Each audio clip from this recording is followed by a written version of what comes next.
All right, welcome to this explainer. Let's jump right in, because today we're tackling something I know pretty much all of us have felt, even if we haven't quite found the words for it. I want you to genuinely think about the last time you tried to relax, like really tried. You probably cleared your whole schedule, sat down on the couch, maybe even laid completely still. And then what? You ended up intensely scrolling through your phone for 3 hours just to quote-unquote unwind, right? And underneath that physical stillness, I bet you could still feel this invisible motor running, just this low-frequency hum of psychological pressure. Well, today, we're going to dissect exactly why modern life feels so incredibly heavy on the mind, and why our usual go-to methods for recovery just absolutely aren't cutting it anymore. Never off. It's a stark, honestly kinda unsettling phrase, isn't it? But man, it instantly validates the lived reality for so many of us. We are carrying around this constant invisible fatigue. You know, it used to be that the workday ended and the stress ended with it, not anymore. Work, expectations, social demands, they just follow us everywhere now. We've essentially engineered this persistent psychological condition where our nervous systems rarely, if ever, feel fully off duty. Okay, let's dive into this core paradox because this is the big one. Why do you feel tired even after resting? It's so incredibly frustrating. We've been conditioned to assume that physical stillness automatically equals restoration. But the reality, your brain and your body are operating on two completely different ledgers. If you're sitting on the couch, but your mind is furiously processing a dozen unresolved digital and emotional threads, you aren't actually resting. Not at all. You're literally just immobile while actively working. I want to say this incredibly clearly, and I want you to let this sink in. You are not lazy. You are overloaded. Burnout is so frequently framed as a you problem, right? An individual resilience issue. We're constantly told we just need better time management, or maybe we just need to go take a bubble bath. But the source material brilliantly points out that burnout is actually a systems problem. People aren't breaking down because they're weak or incapable. They're becoming completely psychologically exhausted because modern systems demand continuous attention and responsiveness, with nowhere near enough recovery. Section 1. Your brain never clocks out. Let's look under the hood at the systemic causes of our exhaustion. So, why does our mind stubbornly refuse to power down when our body does? The root of this whole issue comes down to what's called chronic cognitive fragmentation. Now, what's really interesting about this is that it's just the physiological reality of our modern workday. The human brain is increasingly forced into this state of constant context switching, interrupted attention, rapid-fire prioritization, and managing simultaneous digital streams. And guess what? Our brains literally were not designed to do this. Over time, this chronic fragmentation just completely erodes our mental clarity, the quality of our recovery, our emotional patience, and our creative depth. Just think about the sheer barrage of constant inputs we deal with. Notifications pinging, messaging platforms flashing, remote work blurring the lines between your living room and the office. This expectation of constant digital availability, plus the pressure of performance visibility. All of these things are hitting your brain at the exact same time, demanding immediate processing and a rapid response. You're processing faster, you're responding faster, and you're anticipating the next interruption before the current one is even finished. It's just a constant state of hypervigilant attention where the inputs simply never, ever stop. But internally, there's a massive, massive cost to all those rapid-fire inputs. Externally, a person might look completely functional, right? They're answering emails, leading meetings, crushing it. But internally, they're wrestling with deep, heavy fatigue, sudden irritability, emotional numbness, this persistent low-grade anxiety that just constantly hums in the background, total mental exhaustion. This is the invisible emotional toll that continuous fragmentation takes on highly capable, reliable people.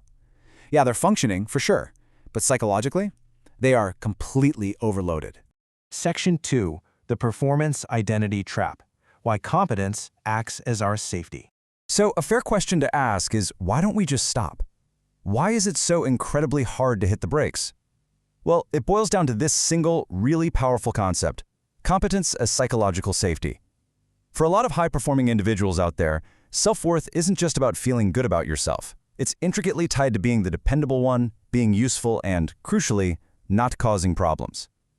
In our culture, we totally unconsciously reward emotional suppression and self-sacrifice. So if you derive your fundamental feeling of safety in the world from being competent, taking a break doesn't feel relaxing. It actually feels incredibly dangerous. Let's move to and see how this builds, because it creates a highly dangerous psychological loop. Okay, step 1. Stress increases, naturally. Step 2, because you're stressed, you lean hard into what makes you feel safe, which means performance becomes a literal survival mechanism. Step 3. Because performance is now keeping you afloat, rest actually begins to feel like a threat. And finally, Step 4. Any attempt at slowing down instantly triggers massive guilt. It's wild, but you become totally trapped between your exhaustion and your identity. Slowing down literally feels like a threat to your self-worth. Section 3. Passive exhaustion versus restoration. Rethinking what true rest means. We absolutely need to distinguish between what we think we're doing when we sit down and what is actually happening inside our nervous system. So the crucial point is right here in this comparison. Look over on the left side, passive exhaustion. This is when you are sitting physically still, but your nervous system is still fully activated and your attention is still completely fragmented by your phone or your lingering thoughts. Now look at the right side, true restoration. This requires a resolved mental load and actual deep psychological recovery. To put it simply, passive exhaustion is just bleeding out your battery energy a little more slowly. True restoration is actually plugging in and filling the tank back up. As this quote from the research perfectly sums it up, rest becomes passive exhaustion instead of restoration. And why does that happen?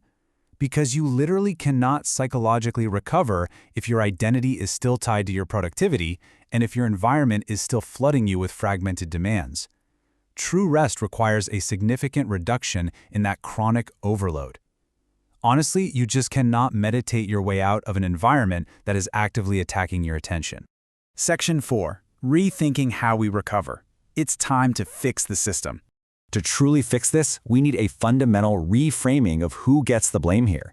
We have to take the spotlight off the struggling individual and turn it right back onto the organizational structures. And this brilliantly illustrates the massive contradiction in how we currently handle burnout.